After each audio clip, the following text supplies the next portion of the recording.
Sa mundong ito, ang mga tao ay maaaring makakuha ng mga epic skills sa pamamagitan ng pagkain ng bunga ng skill tree.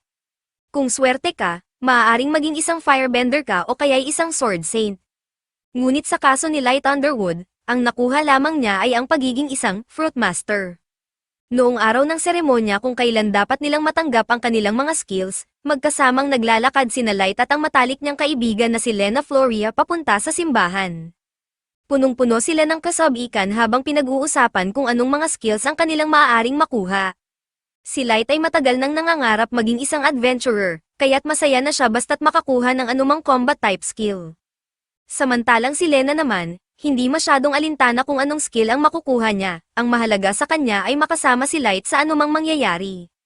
Sa kabila nito, kinakabahan pa rin si Lena, dahil walang sino man ang nakakaalam kung anong uri ng skill ang matatanggap nila hanggang sa makain nila ang bunga ng skill tree. Ngunit naniniwala si Light na pareho silang makakakuha ng mga kamanghamanghang skills. Noong araw na sila ni Lena ay pumunta sa simbahan, ipinaliwanag ng banal na sister kung paano gumagana ang mga skill fruits. Kapag kinain mo ang bunga, magkakaroon ka ng isang skill na magagarantiya ng trabaho sa anumang kaugnay na larangan ng iyong pinili, at walang pangangailangan ng crippling student loan debt. Pinayagan silang pumili ng kahit anong bunga mula sa mga nakahandang skill fruits upang makuha ang kanilang skill, ngunit mayroong isang mahigpit na alituntunin na hindi nila maaaring suwayin, anuman ang mangyari, isang beses ka lang maaaring kumain ng skill fruit sa buong buhay mo. Kung susubukan mong kumain ng pangalawang bunga, magiging lason ito sa iyong katawan. Marami na ang namatay dahil sa hindi nila nagustuhan ang kanilang unang skill at nagtangkang kumain ng pangalawang bunga. Dahil dito, mariing ipinaliwanag ng banal na sister na ang pagkain ng higit sa isang skill fruit ay may 100% fatality rate. Nagulat si Lena nang marinig niyang napakapanganib pala ng mga bunga, ngunit tiniyak ng banal na sister na hanggat hindi siya kakain ng pangalawang bunga, magiging ligtas siya. Matapos ibigay ang mga babala, sinabihan sila ng banal na sister na simulan na ang pagpili ng kanilang bunga. Si Lena ang unang lumapit, kumuha siya ng isa sa mga bunga at dahan-daang kumagit. Agad-agad, naramdaman niya ang kakaibang nangyayari sa kanyang katawan.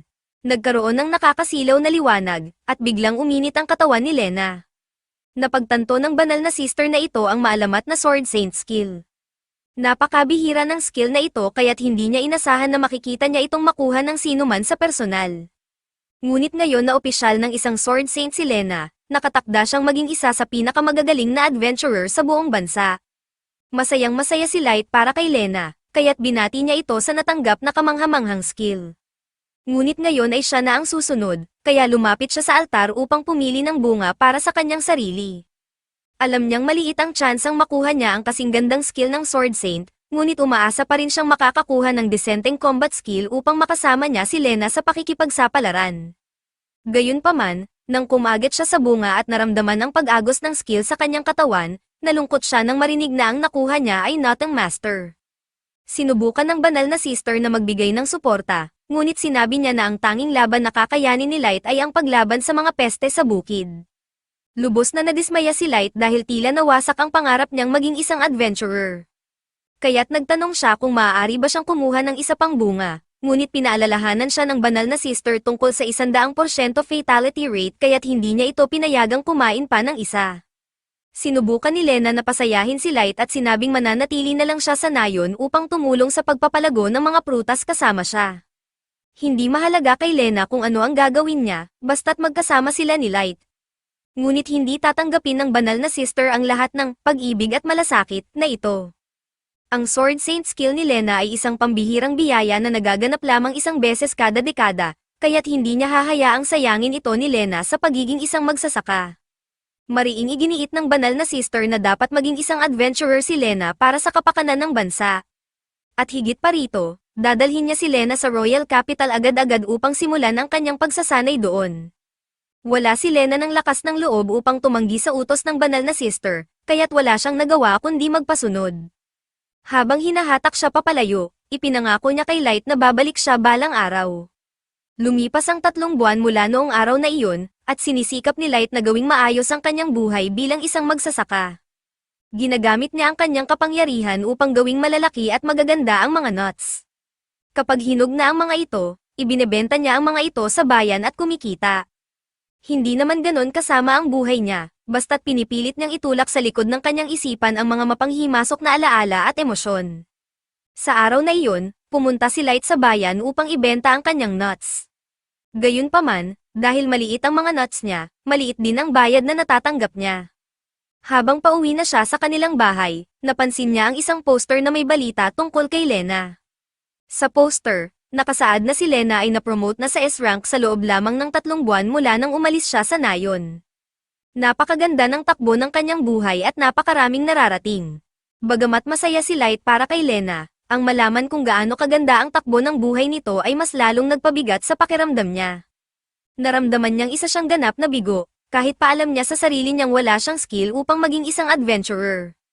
Si Light ay nag-e-ensayo araw-araw sa pag-asang baka natural niyang ma-unlock ang isang sword skill o anumang katulad nito.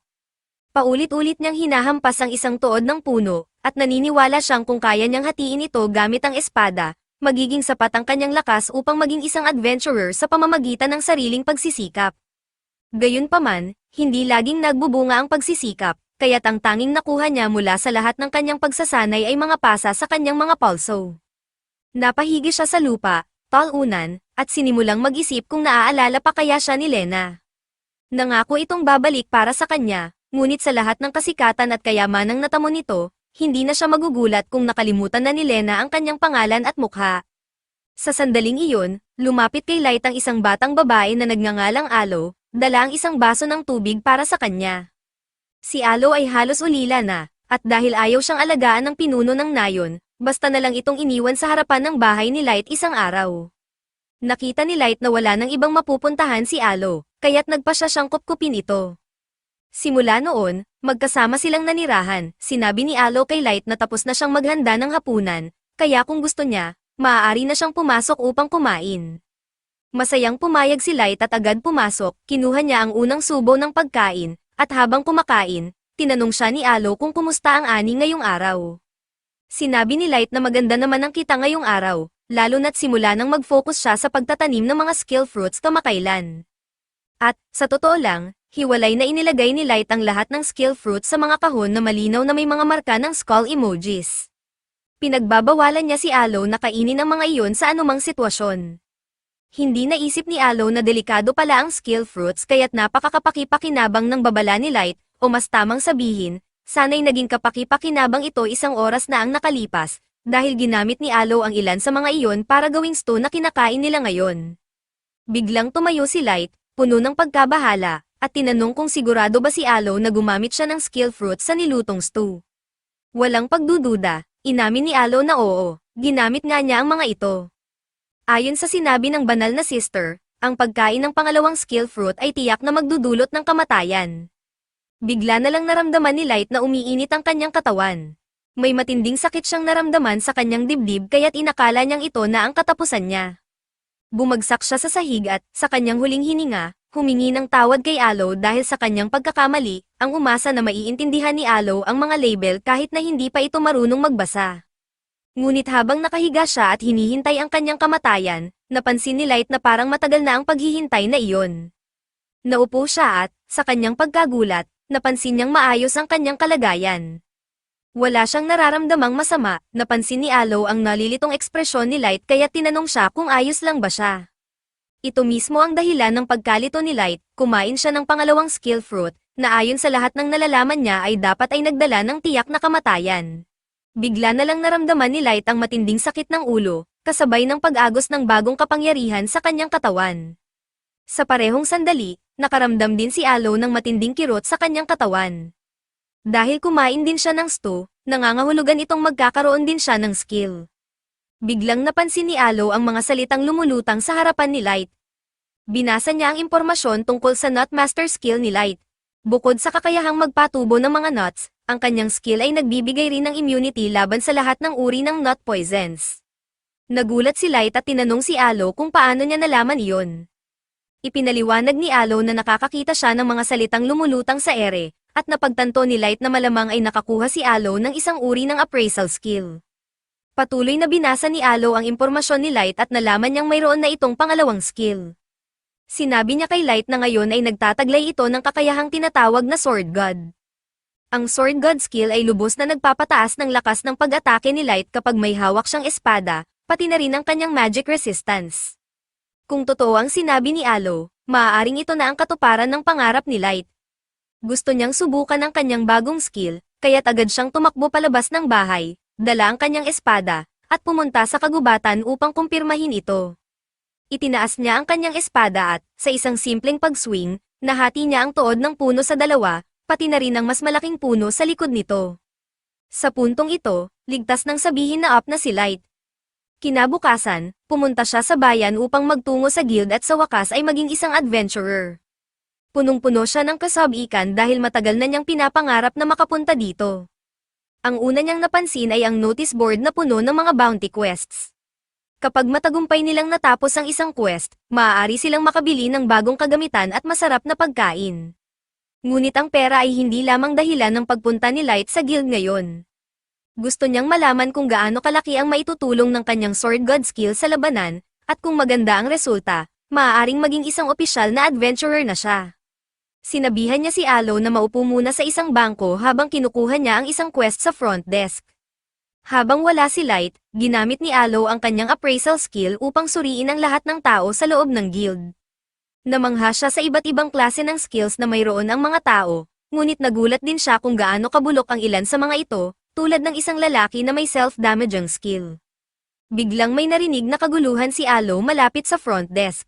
Paglingon niya, nakita niyang si Light ang nasa gitna ng pagtatalo kasama ang isang adventurer.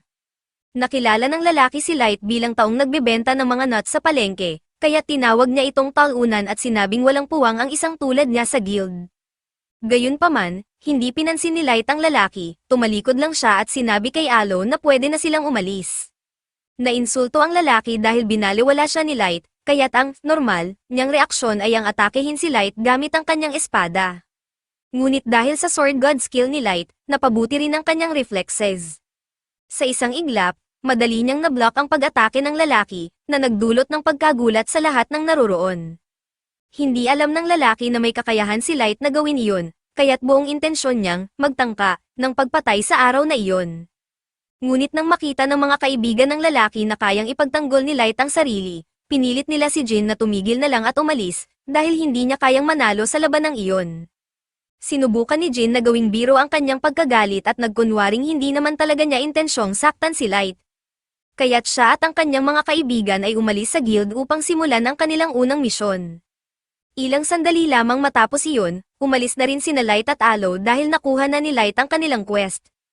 Nagpunta sila sa Rocky Plains, at sabik si Light dahil baka sa wakas makita na niya ang isang monster sa personal. Subalit alam niyang mapanganib ang lugar na ito, kaya't sinabihan niya si Alo na manatiling malapit sa kanya. Hindi nagtagal, napansin nila ang kanilang target, isang slime monster na nasa di kalayuan. Agad na naghanda si Light upang harapin ito, maingat siyang lumapit, nagtatangka ng isang sneak attack, ngunit napansin pa rin siya ng slime. Dahil dito, nagpa siya si Light na gawin na lang ang isang harapang pag-atake. Mas malakas na ngayon si Light kaysa dati, kaya't nang sumugod siya sa slime, nasaksak niya ito at nahati sa dalawa. Ngunit dahil sa lakas ng kanyang pag-atake, hindi lang ang slime ang naputol din ang lupa sa ilalim nito, na nagdulot ng malaking lamat sa lupa.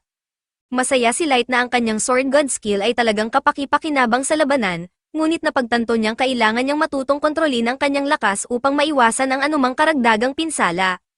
Binati siya ni Alo sa kanyang unang matagumpay na quest, ngunit upang makumpleto ito, kailangan nilang hiwain ang katawan ng slime at dalhin ang mga piraso pabalik sa guild upang ipagpalit ito sa pera.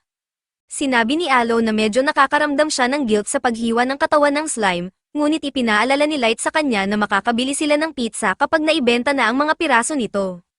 Dahil dito, isinantabi ni Alo ang kanyang prinsipyo at nagsimulang dissectin ang slime. Biglang nakarinig sila ng sigawan mula sa kabilang bahagi ng plains, kaya't nagmamadali silang pumunta roon. Doon nila nakita sina Jin at ang kanyang grupo na inaatake ng isang napakalaking ogre. Pumili lang ang grupo ni Jin ng madaling quest upang pumatay ng slime at umuwi, ngunit hindi nila inaasahang makakaharap ang isang ogre. Ang ogre ay sumugod at hinampas sila ng mace nito, ngunit nagawa nilang umiwas. Gayunpaman, kahit pa sila makaligtas sa unang pag-atake, wala silang pagkakataong manalo laban sa halimaw. Tinawag sila ni Light at tinanong kung ayos lang sila. Nang makita siya ni Jean, naisip nitong gamitin si Light bilang pain upang makatakas sila. Tumakbo sila diretso kay Light, at sa unay naguluhan siya sa kanilang ginagawa. Ngunit nang lagpasan nila siya, napagtanto niyang ginagamit nila siya upang mabaling ang atensyon ng ogre. Ngayon, nakatuon ang ogre kay Light, kaya't wala siyang ibang pagpipilian kundi harapin ito.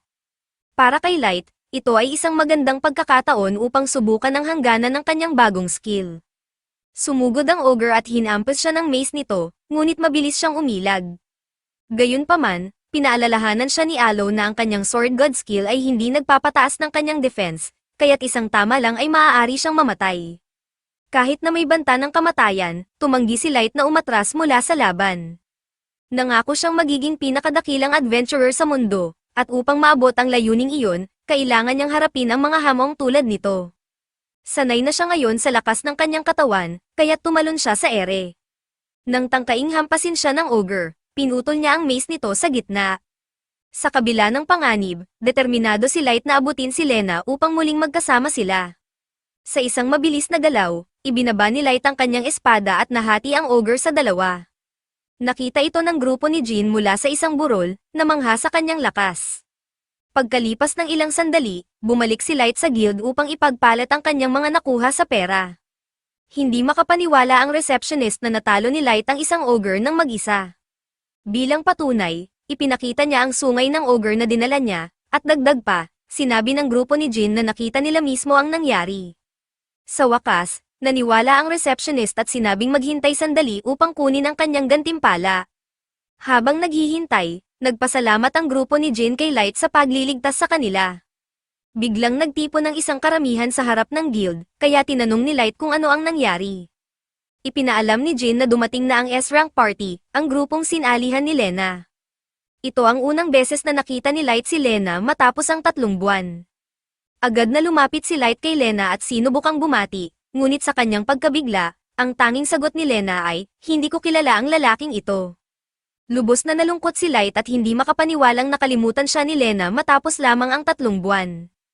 Nakatayo lang siya doon, nakatulala at nakanganga, walang ideya si Aloe kung ano ang nangyayari, kaya't sinubukan niyang pasayahin si Light.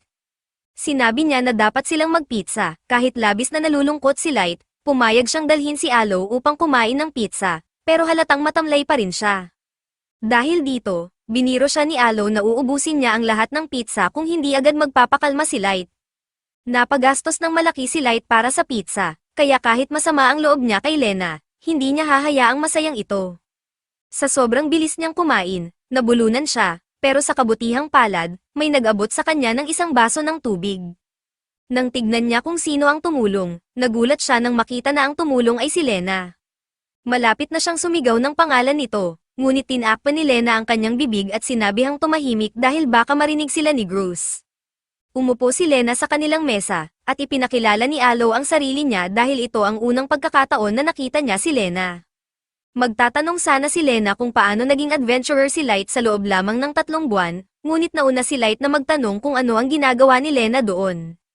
Sa totoo lang, iniisip din ni Lena kung bakit naroon si Light, dahil hindi niya inasahan na makikita ito sa guild. Ipinagmamalaki ni Light na siya at si Aloe ay naging mga adventurer. Ipinaliwanag din niya ang nangyari sa insidente ng skill fruit na nagbigay daan sa kanya upang magkaroon ng pangalawang skill.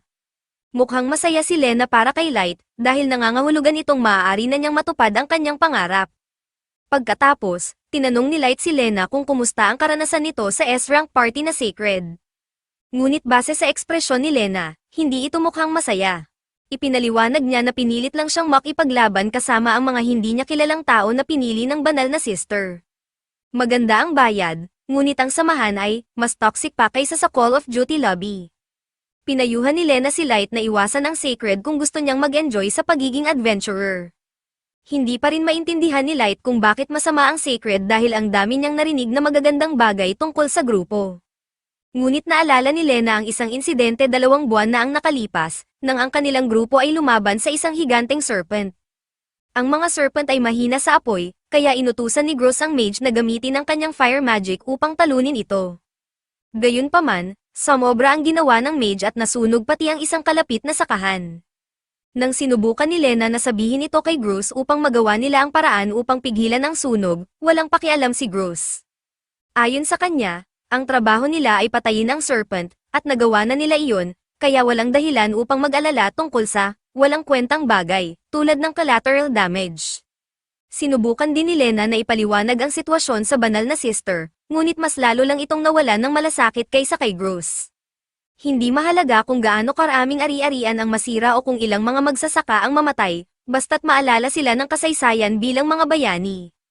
Hindi sinabi ni Lena kay Light ang tungkol sa baluktot na pananaw ng kanyang grupo, ngunit halata naman kay Light na hindi masaya si Lena.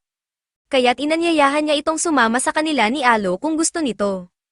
Subalit, kahit nagustuhin ni Lena na sumama, may mga dahilan na pumipigil sa kanya mula sa pag-alis sa Sacred. Sinabi ni Lena na ayos lang siya, ngunit kitang-kita ni Light na umiiyak siya. Alam niyang may mali, ngunit ayaw ni Lena na hilahin si Light papunta sa magulo niyang sitwasyon, kaya't umalis siya mula sa kanilang mesa. Pagkalipas ng ilang sandali, pumunta si Light sa front desk upang kunin ang gantimpala niya sa pagpatay sa ogre. Nabigla siya nang bigyan siya ng 10,000 gold pieces, mas maraming pera kaysa sa nakita niya sa buong buhay niya. Ngunit kahit na napakalaking gantimpala ang natanggap ni Light, hindi siya nasasabik. Lubos siyang nag-aalala kay Lena, ngunit hindi niya ito matutulungan hanggat hindi niya alam kung ano ang pinipilit ng Sacred na gawin nito, at hindi naman niya ito sasabihin ng direkta. Dahil dito, iminungkahi ni Alo na tanungin na lang niya ng personal si Gross, ang leader ng Sacred, dahil bukas ang pinto ng kanyang lounge. Sa loob ng lounge, si Gross ay nakaupo kasama ang dalawang babae, nagkukwento tungkol sa kanyang mga alamat na labanan. Halimbawa, sinabi niya ang tungkol sa kanyang pinakahuling laban kung saan siya at ang kanyang grupo ay nangangaso ng isang masamang grizzly. Upang mapatay ito, ginamit ng kanyang grupo ang isang napakalaking inferno, at pagkatapos ay ibinigay ni Gross ang pamatay na hampas. Biglang pumasok ang receptionist upang talakayin ang reklamo tungkol sa kanilang misyon. Ang mga tao mula sa nayon kung saan nila nahanap ang masamang grizzly ay nagsampa ng reklamo, sinasabing ang fire attack na ginamit ng grupo ni Gross ay nagdulot ng pagkatuyo ng kanilang reservoir, kaya't wala na silang tubig.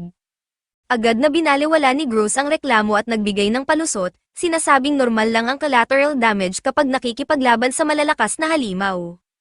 Subalit, sa totoo lang, lihim niyang ini-enjoy ang paggawa ng problema para sa mga mahihina, dahil iniisip niyang mas mababa sila sa kanya. Narinig ni Light ang buong pag-uusap, at galit na galit siya. Alam niyang hindi kailanman babaliwalain ni Lena ang mga problema ng mga ordinaryong tao. Hinamon niya si Gross at iginiit na hayaan nitong umalis si Lena sa Sacred dahil halata namang nahihirapan ito. Ngunit hindi siya sineryoso ni Gross, sa halip, tumawag ito ng security upang palayasin si Light mula sa lounge. Dali-daling tumakbo si Alo papunta kay Light at tinanong kung ayos lang siya.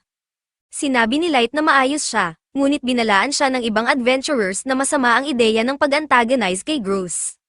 Bagamat masama ang ugali nito, ang paggalit sa kanya ay magdadala rin ng galit ng banal na sister, at kapag may galit ito sa iyo, maaari nang tapusin ang iyong adventuring career. Kinabukasan, nagtipon ang lahat ng miyembro ng Sacred sa lounge, abala sa pagpapahayag ng kanilang kadakilaan. Ngunit si Lena, naalala ang sinabi ni Light tungkol sa pag-alis sa Sacred kung ito ang nagpapahirap sa kanya. Matapos mag-ipon ng lakas ng loob, sa wakas, idineklara ni Lena sa lahat na gusto niyang mabuhay ayon sa kanyang sariling moral code bilang isang adventurer. Kaya't opisyal niyang inihayag na aalis na siya sa Sacred, epektibo kaagad. Si Lena ay naglakad papunta sa pintuan ng guild upang umalis, ngunit bago pa man siya makalabas, biglang sumugod si Gross sa kanyang harapan at tinakat siyang papatayin siya dahil sa kanyang pagtalikod sa kanya. Naghandang bunutin ni Lena ang kanyang espada upang ipagtanggol ang sarili, ngunit naisip niyang kahit pa may sword saint skill siya, imposibleng matalo niya si Gross sa isang laban ng isa sa isa. Dahil dito, napilitan siyang sumuko at inalis ang kamay niya mula sa kanyang espada. Sinampal siya ni Gross ng malakas, dahilan upang bumagsak siya sa sahig. Habang nakahandusay si Lena, nagbigay si Gross ng walang malasakit na talumpati tungkol sa pagpupursige para sa kapakanan ng lahat ng tao na kanilang maliligtas balang araw. Sinabi niyang kailangan niyang magpatuloy hanggang sa araw na mamatay siya sa laban. Kinahapunan, handa na ang grupo ng Sacred na umalis sa bayan.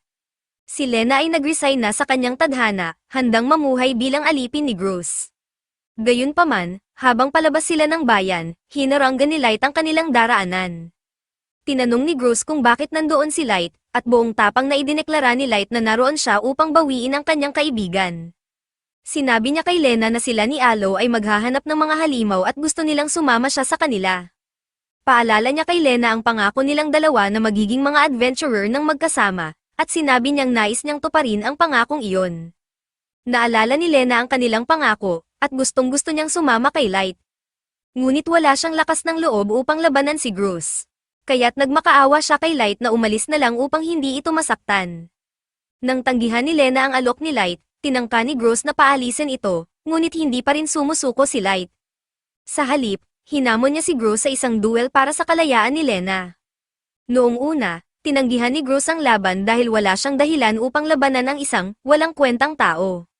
Ngunit nang tinukso siya ni Light, tinanong kung natatakot siyang matalo ng isang nobody, hindi napigilan ni Gross na tanggapin ang hamon. Planado niyang gawing halimbawa si Light sa lahat, nagbigay siya ng kondisyon na kapag natalo si Light, babanatan siya ng guild at hindi na siya maaaring bumalik sa lungsod. Pumayag si Light sa kondisyon, ngunit tinangkang kumbinsihin ni Lena na umatras ito, dahil hindi siya naniniwalang kaya niyang talunin si Gross sa isang laban ng espada. Naglabas ng espada si Gross at naghanda upang umatake, ngunit bago niya magawa, ginamit ni Alo ang kanyang appraisal skill upang malaman ang kakayahan ni Gross. Ipinahayag niyang mayroon itong Godspeed skill, isang kakayahang makalapit sa kalaban sa isang iglap. Sinabihan niya si Light na mag-ingat, hinanda ni Light ang kanyang espada at, upang gawing patas ang laban, sinabi niya ang kanyang mga skills, Not Master at Sword God. Hindi ito pinaniwalaan ni Gross, dahil imposibleng magkaroon ng dalawang skills ang isang tao. Biglang ginamit ni Gross ang Godspeed skill upang mabilis na makalapit at umatake. Halos hindi nakita ni Light ang paparating na atake, ngunit nagawa pa rin niyang harangin ito. Paulit-ulit na umatake si Gross, at napilitan si Light na maging defensible dahil hindi niya kayang sumabay sa bilis ng mga atake nito. Sa wakas, nagawa niyang makabuo ng distansya, ngunit mabilis din itong nawala nang biglang lumitaw si Gross sa likod niya at tinamaan siya sa tagiliran gamit ang tuhod nito. Walang ligtas na lugar sa labanang ito, kapag nasa loob ng saklaw ng laban, maaaring lumitaw si Gross kahit saan. Aminado si Light na napakalakas ni Gross, ngunit tumanggi siyang sumuko. Sumugod siya upang umatake, ngunit naiwasan ito ni Gross.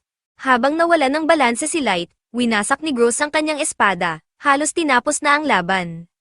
Ngunit sa halip na agad tapusin si Light, nagpakita si Gross ng awa.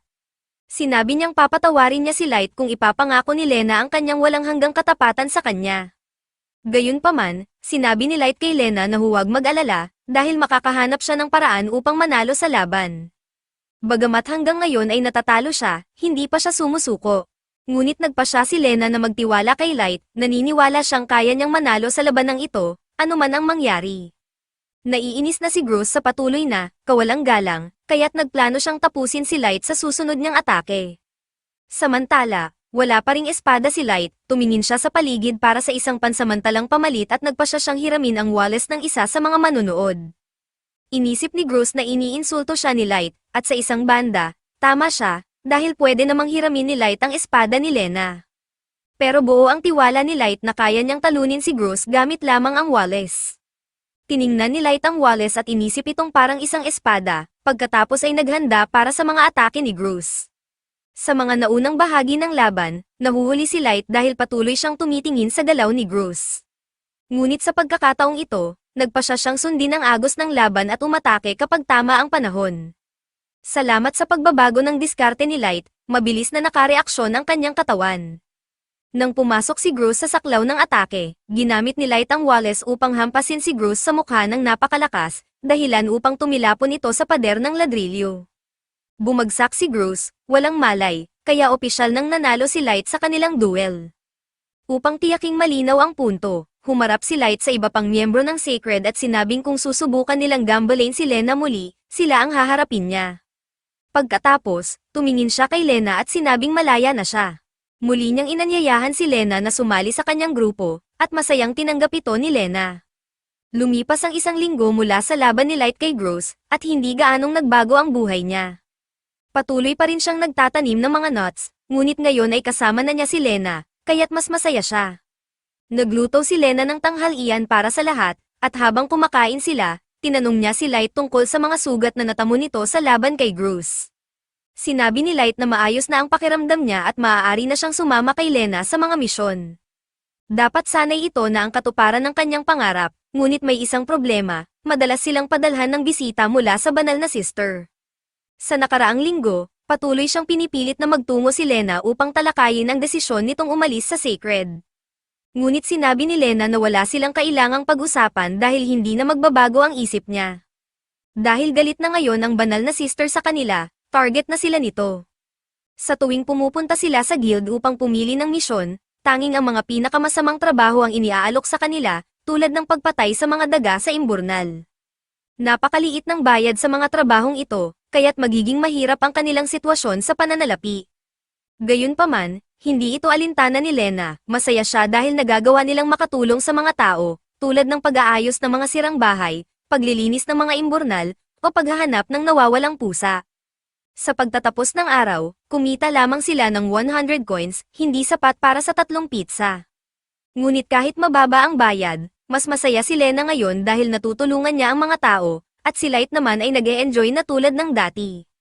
Samantala, sa katedral ng banal na sister, sinabi niya sa kanyang katulong na balak niyang bigyan ng totoong trabaho, ang bagong grupo ni Lena sa lalong madaling panahon. Ngunit ang misyon na ito ay S-rank, isa sa pinakamahirap na trabaho para sa mga adventurer. At malamang, umaasa ang banal na sister na maaaring mapahamak si Light sa prosesong ito. Kinabukasan, nagtungo sina Light at ang kanyang grupo sa Montes Valley upang tapusin ang kanilang pinakabagong misyon. Ngunit napakakapal ng fog kaya't halos hindi na makita ni Light kung saan sila pupunta. Tinanong niya si Lena kung tama ba ang kanilang direksyon, at ayon sa hawak nitong mapa, malapit na silang makarating sa mansyon. Sa sumunod na sandali, muntik nang matapan si Light mula sa kanyang kabayo dahil bigla itong nagwala nang makita ang mansyon. Halatang hindi na kayang magpatuloy pa ng kabayo pababa sa mas mababang bahagi ng lambak kung saan naroon ang mansyon.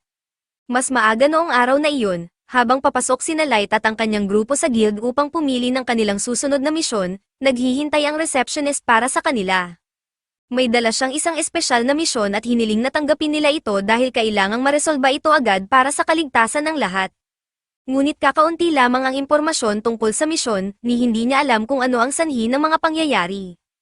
Lahat ay nagsimula nang biglaang maglaho ang isang grupo ng adventurer na patungo sa hilagang bahagi ng Montes Valley. At tuwing nagpapadala sila ng mga bagong adventurer upang magsiyasat, sila rin ay nawawala. Mas nakakabahala pa, kahit ang mga A-rank at B-rank adventurers ay nawawala rin doon, kaya't malamang na napakalakas ng dahilan sa likod nito. Ibinigay ng receptionist sa grupo ang listahan ng mga nawalang adventurer, at laking gulat ni Lena nang makita na kilala niya ang ilan sa mga ito. Sila ang mga taong nagturo sa kanya ng lahat ng nalalaman niya tungkol sa pagiging isang adventurer noong nagsisimula pa lamang siya. Kaya't labis siyang nag-aalala para sa kanilang kaligtasan. Ang tanging clue na mayroon sila ay ang lahat ng adventurer na nawawala ay unang dumaan sa lumang tahanan ng dating Count of Montes. Si Count Montes ay isang lalaki na nagkamal ng kayamanan mula sa pagiging isang adventurer at nanirahan sa lugar. Walang record kung anong skill ang posibleng mayroon siya, ngunit pumanaw na ang Count mahigit 30 taon na ang nakalipas, kaya't ang kanyang mansyon ay iniwang napabayan at nasa pagkasira na. Ang misyon para sa grupo ni Lena ay hanapin ang mga nawawalang adventurer at tukuyin ang sanhi ng kanilang pagkawala. Nag-aalangan si Lena na tanggapin ang trabaho dahil kahit ang mga A-rank at B-rank adventurers ay nawawala ng walang bakas. Ngunit sa kabilang banda, labis na nasasabik si Light.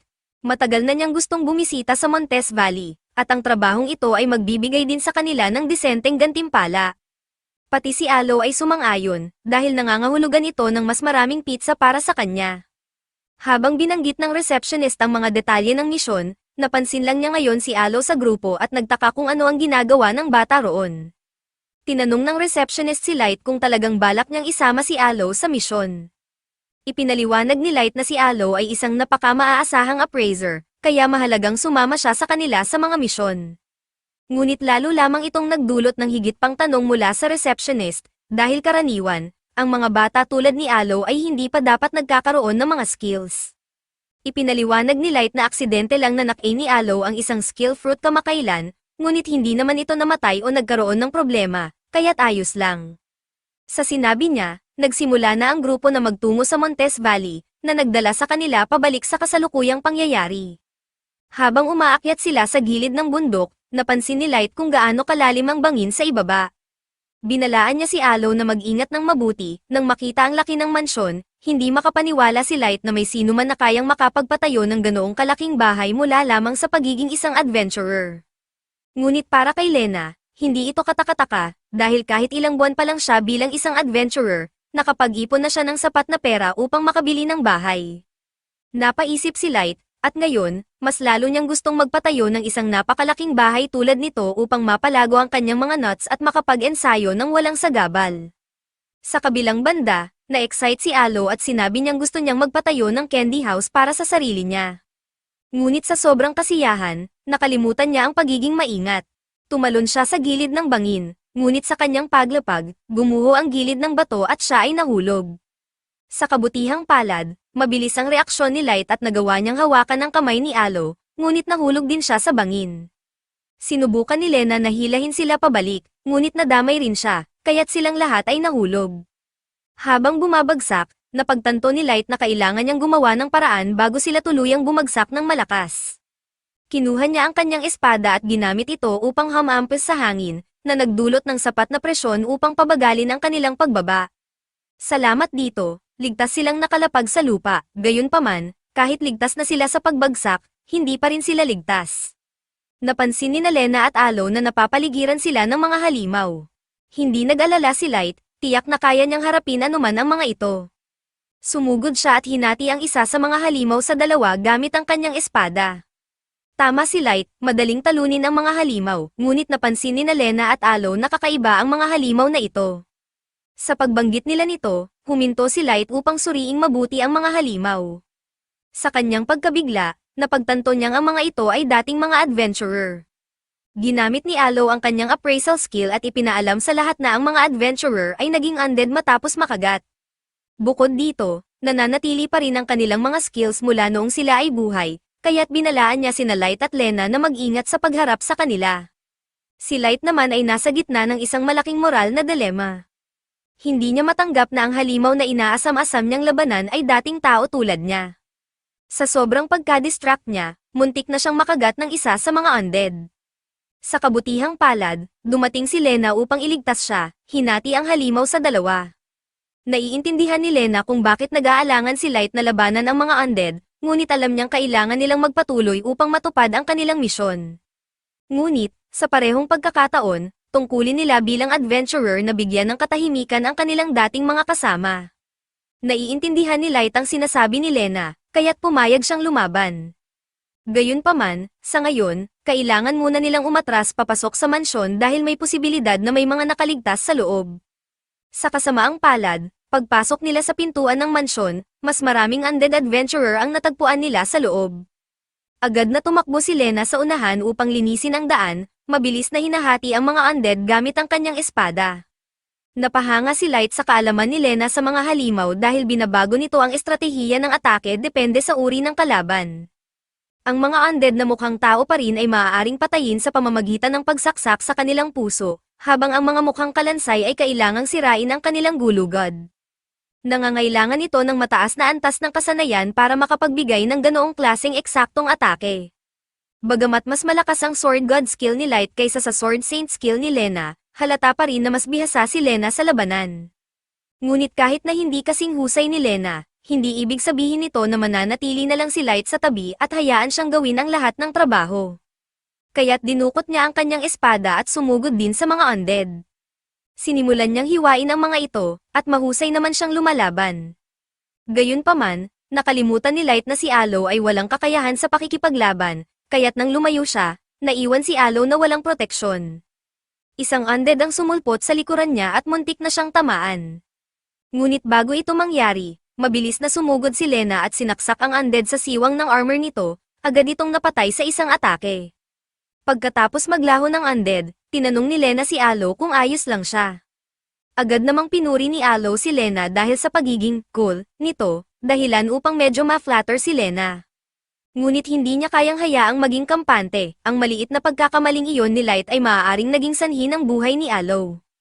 Kaya't nangako si Light na mula ngayon, maglalaban siya ng may malinaw na isip at hindi na mag-aalinlangan upang masigurong ligtas silang lahat. Natapos nilang alisin ang lahat ng undead sa unang palapag, kaya iminungkahi ni Lena na magtungo sila sa ikalawang palapag. Ngunit bago iyon, may isang bagay na matagal nang bumabagabag kay Light.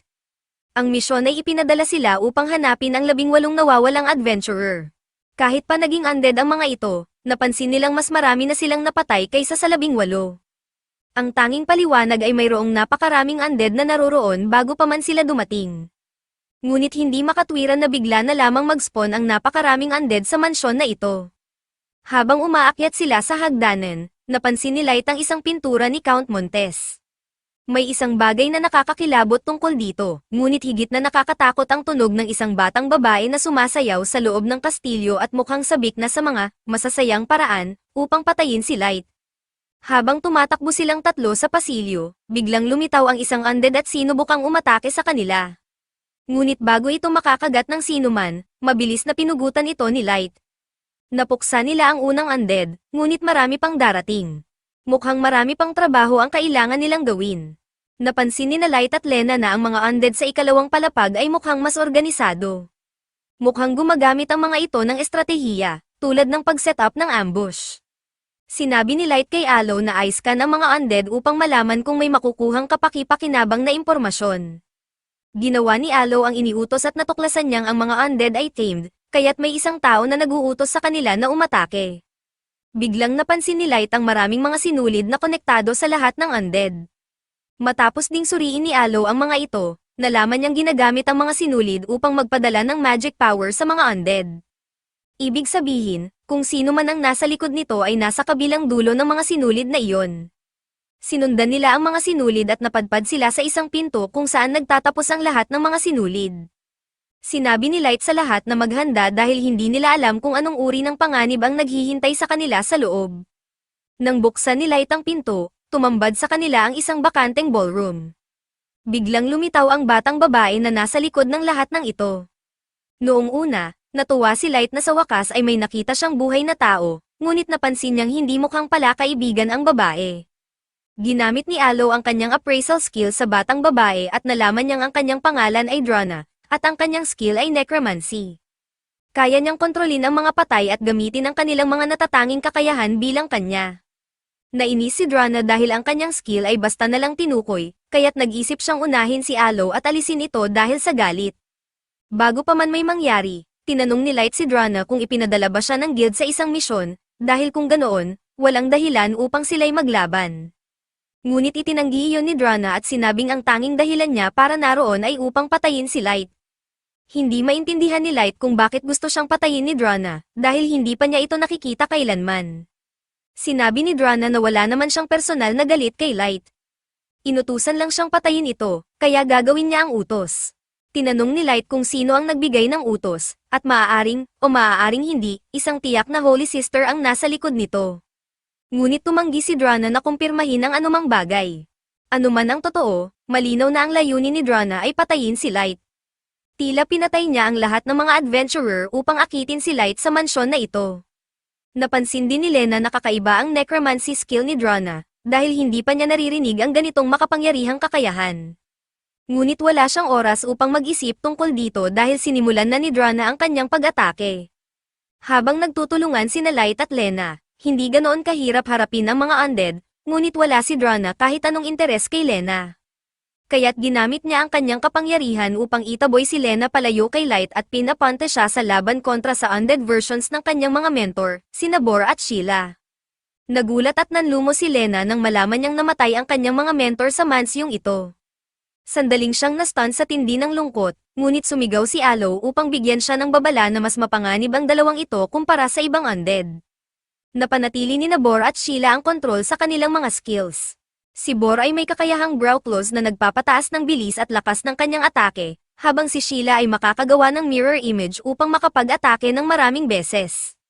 Nahihirapan si Lena na makipagsabayan sa mga makapangyarihang kakayahan ng dalawa, ngunit salamat sa mga babala ni Aloe, nagawa niyang ipagtanggol ang sarili. Samantala, nagsisimula ng mayrita si Drana dahil sa tulong na ibinibigay ni Aloe kay Lena at Light. Dahil dito, nagpasya si Drana na si Aloe ang susunod niyang tatanggalin. Nagpadala siya ng isang undead upang atakehin si Aloe, ngunit sa pagkakataong ito, nakabantay si Light. Bago pa man masaktan si Alo, mabilis siyang tumakbo papunta kay Alo at niyakap ito upang protektahan. Pangako ni Light na panatilihing ligtas si Alo anuman ang mangyari. Ngunit ang sabay na paglaban at pagprotekta kay Alo ay napakahirap. Paulit-ulit na nagpapadala si Drana ng mga undead upang guluhin si Light, at sa bawat sandali na inaalis niya ang kanyang paningin kay Alo, sinasamantala ito ni Drana upang subukang patayin ang bata. Sa parehong oras, si Lena ay nakikipaglaban pa rin sa sakit ng kanyang kalooban habang sinusubukang talunin ang mga undead na dating mga taong nagturo sa kanya ng lahat tungkol sa pagiging isang adventurer. Samantala, nahihirapan pa rin si Lena na tanggapin ang katotohanang kailangan niyang patayin ang kanyang mga mentor. Noong una siyang dinala sa banal na lungsod, sina Bor at Sheila ang unang mga tao na nagpakita sa kanya ng kabaitan. Malaki ang utang na loob niya sa kanila, ngunit ngayon, napipilitan siyang lumaban para sa kanyang buhay laban sa kanila. Kahit na ayaw niya itong gawin, alam niyang kailangan niyang tapusin ang laban upang matulungan si Light at Alo. Ginamit niya ang espada upang putulin ang mga sinulid sa ibabaw ni Bor at Sheila, na nag-aalis ng kontrol ni Drana sa kanila. Matapos nito, naghanda siya upang wakasan ang dalawa. Habang ginagawa niya ito, biglang nakita ni Lena ang isang pangitain ng kanilang mga kaluluwa. Sinabi nila sa kanya na hindi niya kailangang makaramdam ng pagkakasala sa pagpatay sa kanila, dahil ito ang tamang gawin upang sila'y magkaroon ng katahimikan. Sa mabigat na puso, itinaas ni Lena ang kanyang espada at hinati ang dalawa. Samantala, patuloy pa rin si Light sa pakikipaglaban. Sinusubukang protektahan si Alo habang nilalabanan ang walang katapusang dagsa ng mga undead. Hindi alintana kung gaano karami ang kanyang pinapatay, mas marami pa rin ang lumalabas. Napagtanto ni Light na may kakaiba sa sitwasyong ito, imposibleng magkaroon si Drana ng walang hanggang supply ng mga undead. Upang kumpirmahin, tinanong niya si Alo kung maaaring gumawa si Drana ng mga bagong undead. Sa pagsusuri ni Alo, nalaman nilang wala si Drana ng kakayahang iyon. Ang tanging magagawa niya ay kontrolin ang mga dati nang umiiral na undead. Dahil dito, hiniling ni Light kay Alo na suriing mabuti ang sitwasyon dahil tiyak na may lihim sa likod ng hukbo ni Drana. Napahanga si Drana nang malaman niyang nalaman ni Light na mayroong lihim sa kanyang mga taktika. Ngunit hindi niya maaaring hayaan si Alo na tuklasin ito, kaya agad niyang tinarget si Alo. Tumanggi si Light na hayaan itong mangyari, kaya't mabilis niyang winasak ang undead na sumusugod kay Alo. Dahil ngayon si Alo ang pangunahing target ni Drana, hindi na may iwan ni Light ang kanyang tabi. Kaya't naisip niya ang isang solusyon, ay nalalayan niya si Alo at isinakay sa kanyang likod upang maprotektahan ito habang siya'y nakikipaglaban.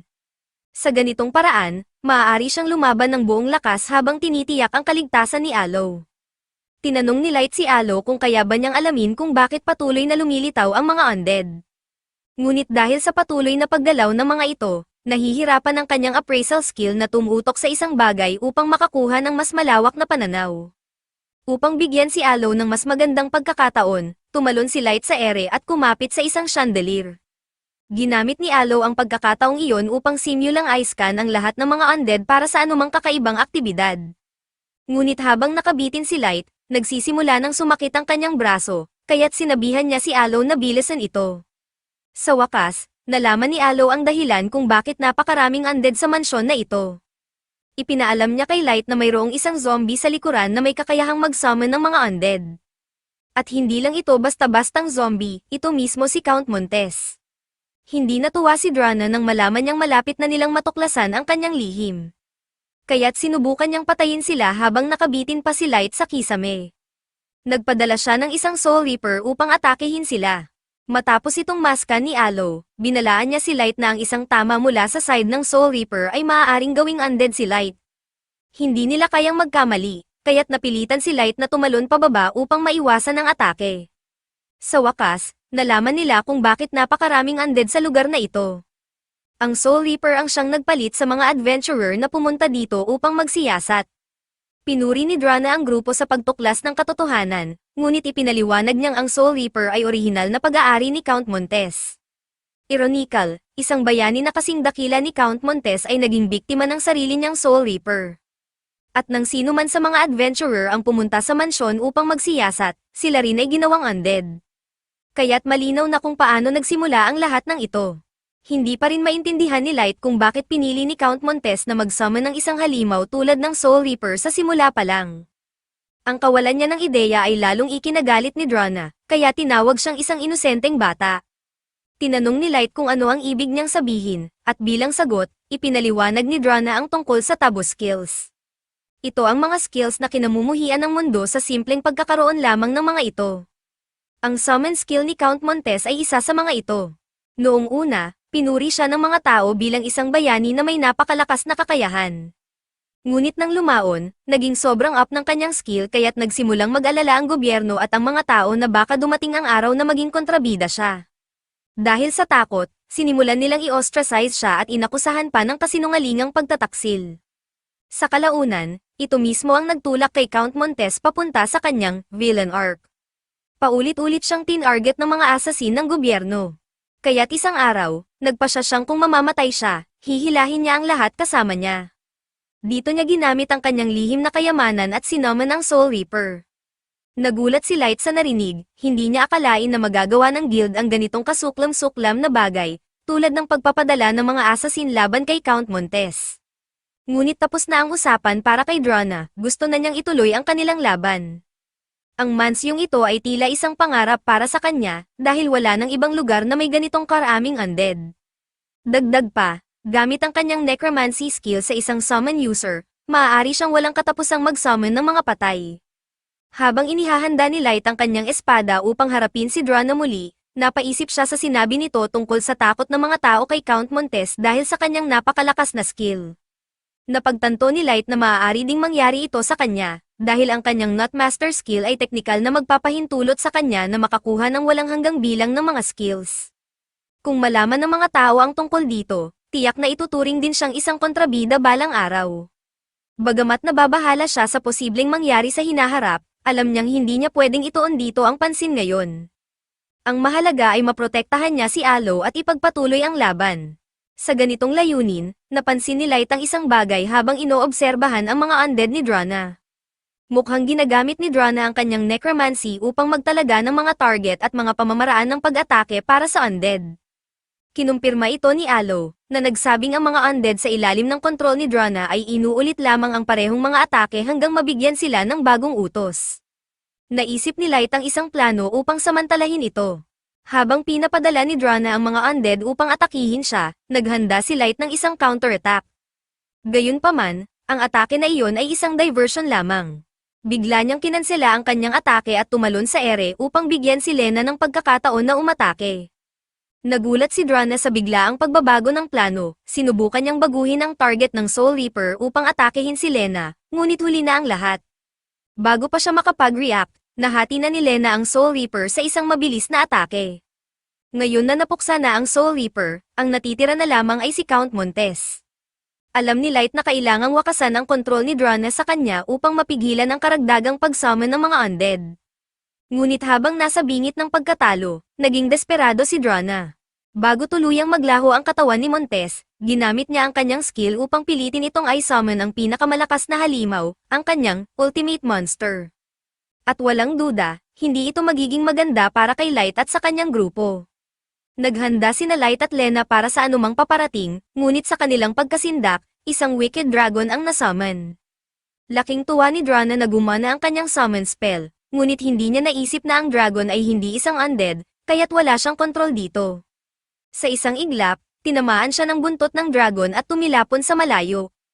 Hindi makapaniwala si Lena na nakikita niya ang isang wicked dragon sa personal. Napakalakas ng mga halimaw na ito na kahit ang mga S-rank na grupo ay hindi nangangahas na manghuli ng ganito. Sinabi ni Light na tiyak na kaya nilang talunin ito kung pagsasama-samahin nila ang kanilang mga atake, ngunit agad siyang pinigilan ni Alo. Ipinaliwanag ni Alo na ang dragon ay ganap na immune sa lahat ng slashing attacks. Kahit pa binalaan na siya ni Alo, naniniwala pa rin si Light na magbibigay ng kalamangan ang kanyang sword god skill. Tumalon siya sa ere at sinubukang hatawin ang dragon, ngunit ang resulta, nabasag ang kanyang espada, at muntik na siyang tamaan ng dragon's breath. Pagkalapag niya, sinigawan siya ni Alo dahil hindi siya nakinig sa babala. Halos wala nang natitirang opsyon, at kung tatalikod sila sa dragon, tiyak na sila'y aatakehin. Nagsisimula ng mag-isip si Lena na isakripisyo ang sarili upang masiguro na makaligtas sina Light at Alo, ngunit buti na lang ay may mas magandang plano si Alo. Hinugot niya ang isang skill fruit at sinabi kay Light na gamitin ito. Kahit na walang kasiguruhan na makatutulong ito sa sitwasyong ito na ang kanilang pinakamainam na opsyon. Samantala, kahit na malubha ang natamo niyang pinsala mula sa dragon, masaya pa rin si Drana sa kinalabasan dahil naniniwala siyang walang paraan na mabubuhay si Light laban sa halimaw na iyon. Nawalan siya ng malay, at isang lalaki ang biglang lumitaw upang kunin ang kanyang katawan at i-teleport ito palayo. Balik kay Light at sa iba pa, tinanong ni Lena si Alo kung bakit mayroon itong skill fruit. Sinabi ni Alo na inakala niyang maaaring magamit ito balang araw, at ngayon, sa banta ng Wicked Dragon, ang pagkakaroon ng bagong skill ni Light ang tanging pag-asa nila para manalo.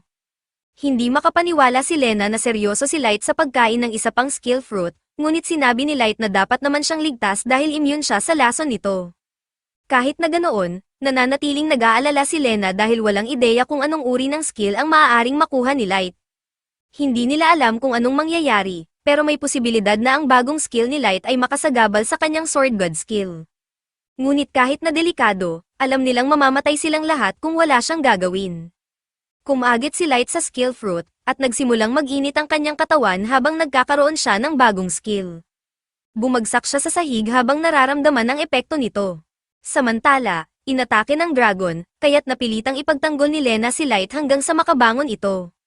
Sa wakas, humupa ang epekto ng skill fruit, at pinasuri ni Light ang sarili kay Alo. Ayon kay Alo, ang bagong skill niya ay tinatawag na bug resistance.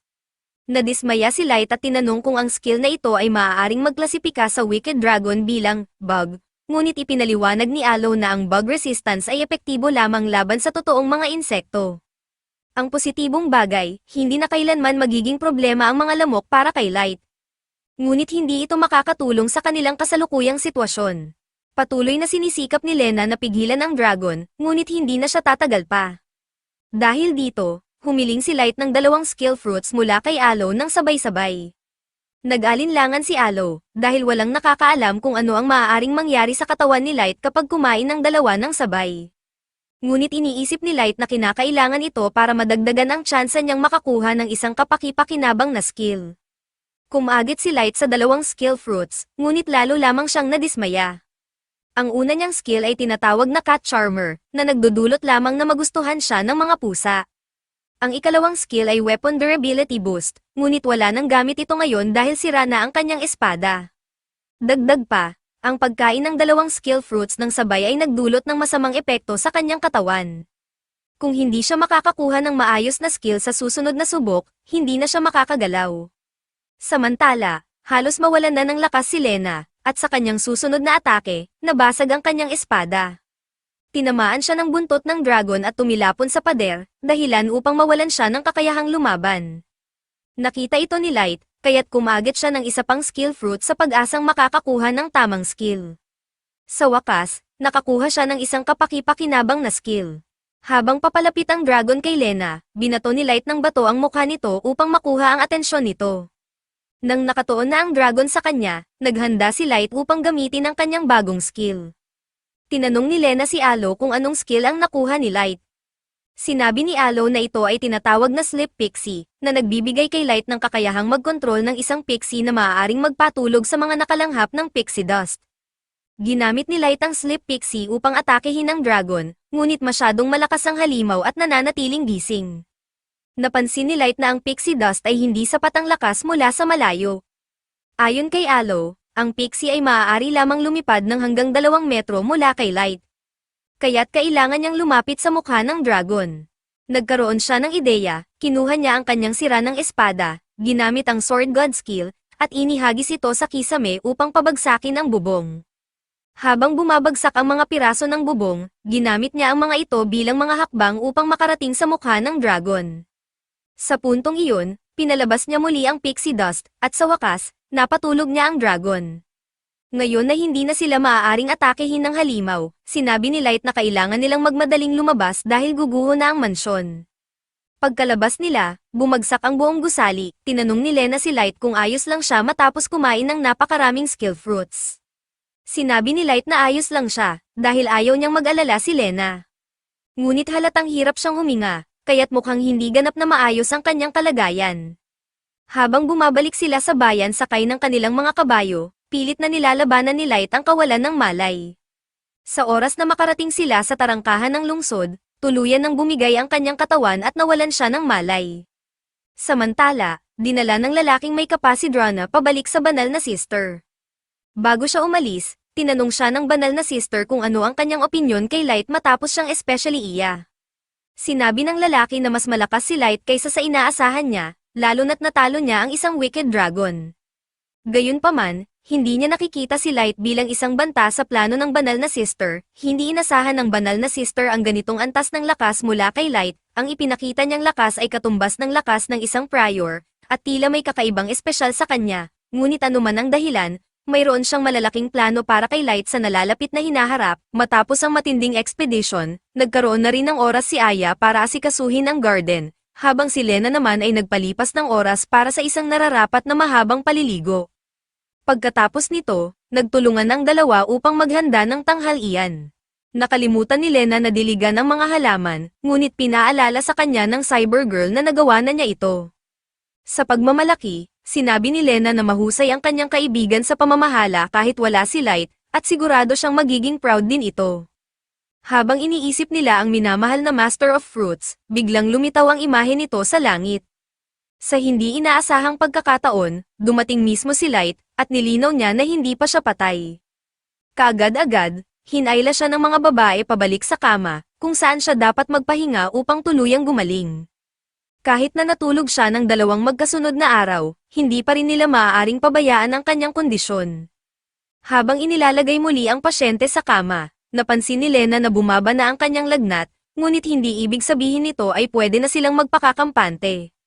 Dahil dito, dinalhan niya si Light ng tanghalian na kumpleto sa duck breast at vegetable soup, pati na rin ng lemonade with honey. Sa sandaling iyon, sinabi rin ni Lena na nakatanggap ang grupo ng sapilitang tawag mula sa Adventurers Guild upang magbigay ng ulat tungkol sa biglaang paglitaw ng dragon.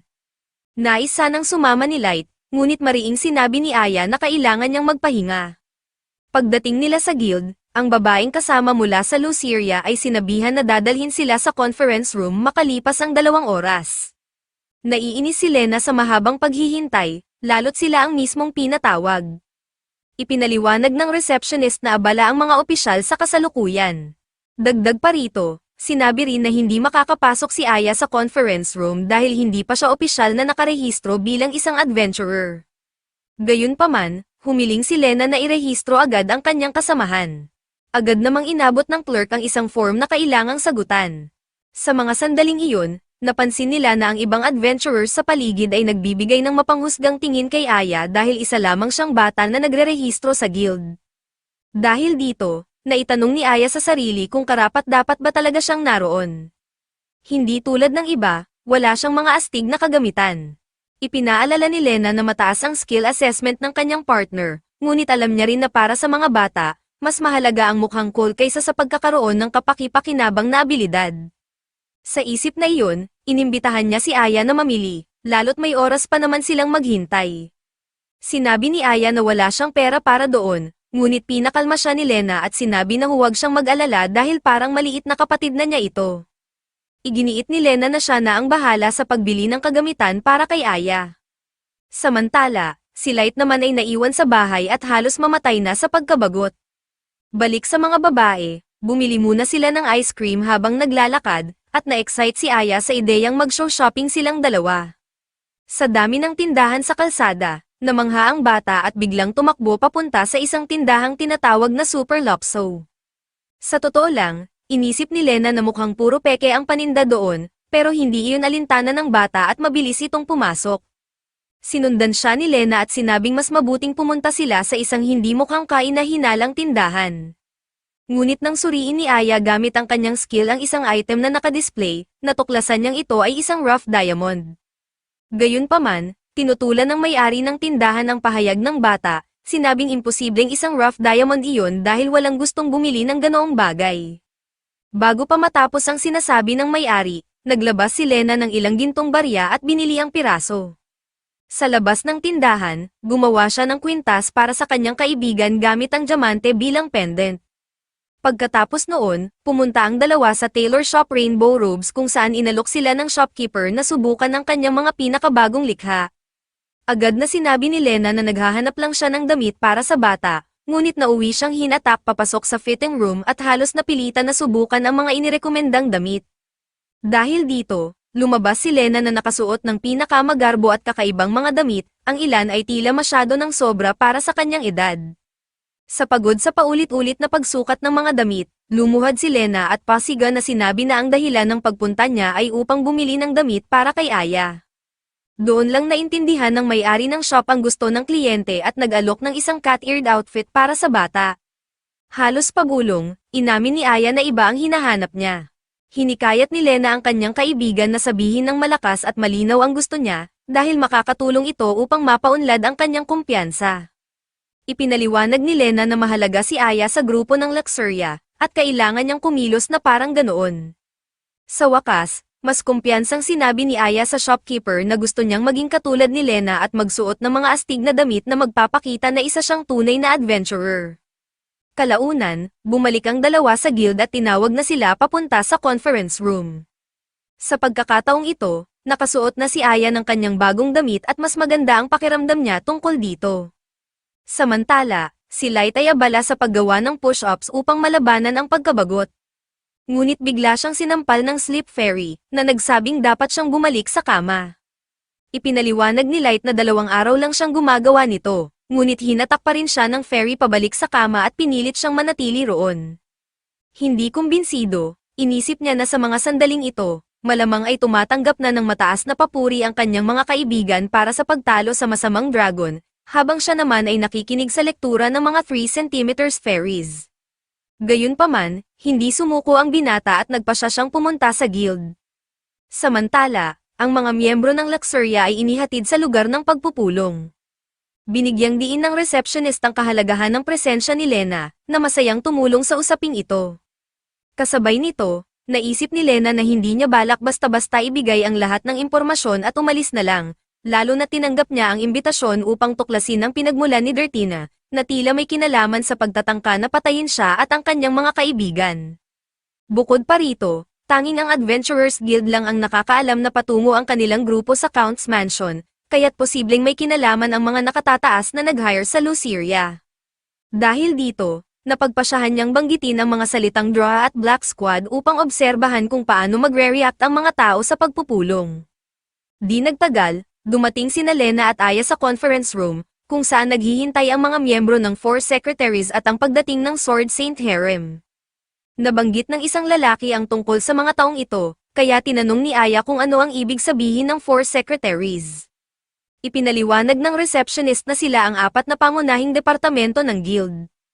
Halimbawa, ang guild, na nagsisilbing core ng Holy City, ay may mga sekretarya para sa inspection, finance, security, at investigation.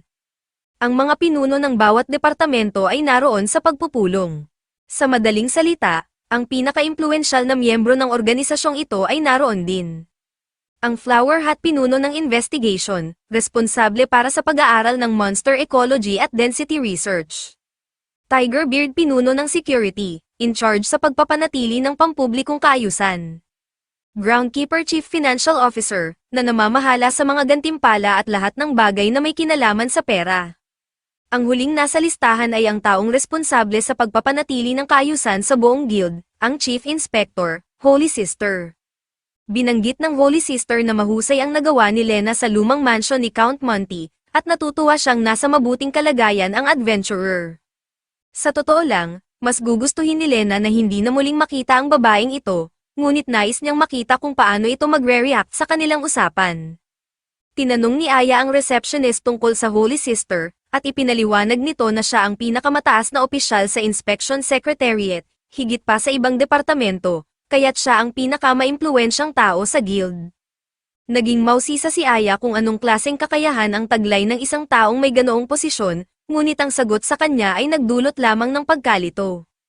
Habang pinag-uusapan ito, tinanong ng Holy Sister si Lena tungkol sa Evil Dragon, ngunit nais muna ng adventurer na magtanong. Sa Count's Mansion, kung saan naatasan ang Luxuria na magsagawa ng investigasyon, inatake sila ng isang babaeng nagpakilala bilang Draw ng Black Swan. Gustong malaman ni Lena kung may sino man sa silid na may impormasyon tungkol sa babaeng ito. Malungkot na inamin ng Holy Sister na wala siyang alam tungkol dito. Samantala, sabik si Tigerbeard na labanan ang sinumang may kakayahang tumawag ng ganoong dragon. Nais naman ni Flower Hat na magsaliksik tungkol dito sa Great Library. Pinaalalahanan ng Gravity Keeper na ang pagtingin sa mga personal na record ay nangangailangan ng kanilang pahintulot. Sa kabila nito, iginiit ng Holy Sister na ang pinakamahalagang bagay sa ngayon ay alamin kung saan nagpunta ang Evil Dragon, dahil kinakailangan ng agarang aksyon upang pigilan ang kaguluhan. Naiinis si Lena nang mapansin niyang iniiwasan ng superior ang kanyang tanong, habang iniutos nito kay Flower Hat na iulat ang kanyang pagsasaliksik. Nagulat ang Chief Investigator na nagpadala siya ng isang reconnaissance bird, ngunit hindi natagpuan ang Evil Dragon sa Count's Mansion. Ipinaliwanag niya na kung mayroon silang kahit isang bahagi ng katawan ng dragon, masusundan nila ang mana nito at matutukoy ang lokasyon nito. Sa narinig, inilabas ni Lena ang isang kaliskis mula sa halimaw, na ikinagulat ng lahat. Ngunit nagbigay siya ng kondisyon, bago niya ipasa ang item, kailangan niyang magkaroon ng access sa lahat ng record na may kaugnayan kay Dirtina. Pumayag ang 4 na sekretarya, ngunit binalaan siya ng Holy Sister na maaaring hindi niya matuklasan ang hinahanap niya. Sa kabila nito, nagkaroon ng kasunduan, ginamit ni Flower Hat ang kanyang kakayahang Eyes of the Scholar, na nagbibigay daan sa gumagamit na makita ang anumang nakasulat sa papel. Sa tulong nito, na-access ng investigador ang mga record na hinihingi ni Lena at natuklasan na 12 taon na ang nakalilipas, sa Lake Capital of Athena, isang batang babae na nagngangalang Droa Belber ang nakatanggap ng skill fruit na nagbigay sa kanya ng kakayahang necromancy. Ayon sa record, ang Holy Sister ang naging opisyal na tagapag-evaluate sa araw na iyon. Sa impormasyong ito, tinuligsa ni Lena ang Holy Sister, na nagsabing wala siyang alam tungkol kay Droa. Ipinaliwanag ng opisyal na nagbibigay siya ng kakayahan sa halos 1,000 tao bawat taon, kaya't imposibleng maalala niya ang isang tao mula pa 12 taon na ang nakalilipas. Sa tugon na iyon, alam ni Lena na hindi na niya maaaring itulak pa ang tanong, ngunit nakuha niya ang isang mahalagang bakas. Tumayo ang Holy Sister upang umalis at nagpasalamat kay Lena sa tulong nito. Ngunit sinabi rin niya na mula sa araw na ito, lahat ng record ng grupo ng Luxuria ay buburahin. Nabigla sina Lena at Aya at nagtanong kung bakit. Ipinaliwanag ng opisyal na ang leader ng Sacred Grouse ay inakusahan si Light Underwood ng paggamit ng dahas laban sa kanya at pagnanakaw ng kanyang kagamitan. Sa sandaling iyon, nagkaroon ng ingay sa conference room, at lahat ay nagsimulang tuligsain ang kilos ng miyembro ng Luxuria. Biglang dumating si Light, may pinakakalmadong mukha, handang tanggapin ang mga papuri na inaakala niyang karapat-dapat sa kanya. Ngunit nang mapansin niya ang tensyonado at seryosong atmosfera, nagtanong siya kung ano ang nangyayari. Ipinaliwanag ng Holy Sister na ang record ng Luxuria ay buburahin dahil sa paglabag sa mga patakaran ng guild.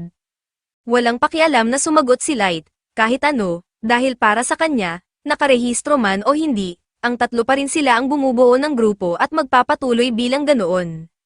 Hindi kumbinsido, pinatingkad ng Holy Sister ang kanyang mga mata, at isang imahe ng kalawakan ang nagpakita sa kanyang isipan. Nakatuon siya kay Light at nagulat sa impormasyong nakita niya. Dahil dito, binago niya ang kanyang desisyon at binigyan ng pagkakataon ang Luxuria upang patunayan ang kanilang sarili. Inalok sila ng ranggong Monster Hunt, at kung matagumpay nilang makumpleto ang misyon, mananatili ang kanilang record at makakatanggap sila ng malaking gantimpala. Tinanong ni Lena kung ano ang nangyari at biglang nagbago ang isip ng Holy Sister. Sinagot siya ng opisyal na ang determinasyon ni Underwood ang tumagos sa kanyang puso. Ngunit dahil nagdududa si Lena sa tunay na intensyon nito, sinabihan niya si Light na pag-isipan ito ng mabuti. Gayunpaman, ang tanging iniisip ni Light ay ang malaking gantimpala, kaya agad niyang tinanggap ang misyon. Sa tingin niya, kahit na ito'y posibleng bitag, hindi niya magagawang ukitin ang kanyang pangalan sa kasaysayan kung hindi niya haharapin ang hamon. Matapos ang pagpupulong, isang empleyado ng guild ang nag-abot ng pamphlet na naglalaman ng detalye ng misyon. Ngunit iginiit ni Lena na ang Holy Sister ay may binabalak laban sa kanila, kaya't mahalagang huwag nilang ibaba ang kanilang depensa. Sa puntong iyon, sinabi ni Aya na sinubukan niyang suriin ang kakayahan ng Holy Sister, ngunit wala siyang nakita, isang bagay na hindi pa nangyari dati. Sunod, nang makita si Light na may dalang espada sa kanyang likod, nilapitan siya ni Gravity Keeper, na nagpaalala na bawal ang mga armas sa conference room at pinatawan siya ng multa na 1,000 gold. Pinagtanggol ni Light ang sarili at sinabing sirang espada iyon, kaya't hindi ito kwalipikado bilang sandata. Gayunpaman, upang mabayaran ang espada ng guild na sinira ng binata, pinatawan siya ng Chief Financial Officer ng mas malaking multa na 5,000 gold. Habang sinusubukan ni Light na alamin kung ano ang magagawa niya, natuklasan niyang hindi na siya maaaring humiram ng kahit anong espada mula sa guild dahil nakasira na siya ng 2. Sa kabila ng aberya, itinuring ng binata ito bilang pagkakataon upang tuparin ang pangarap niyang magkaroon ng sarili niyang espada. Inirekomenda ng receptionist na magpagawa siya ng isang custom-made weapon, dahil ang isang natatanging sandata na akma sa mga katangian ng may dala ay mas epektibo. Dahil dito, lumabas si Light mula sa guild, puno ng ideya na magpagawa ng sarili niyang espada at agad na nais maglagay ng order. At dahil maaaring abutin ng ilang araw bago ito dumating, iminungkahi ni Lena na bumisita sila sa Athena upang magsagawa ng investigasyon tungkol sa natuklasan niyang bakas kay Droa. Sa napagkasunduan, pumayag ang iba pang miyembro at naghiwa-hiwalay sila matapos ang isang panggrupong pagbati. Ito ang pagtatapos ng episode 5. Huwag kalimutang mag-subscribe upang hindi mahuli sa susunod na bahagi.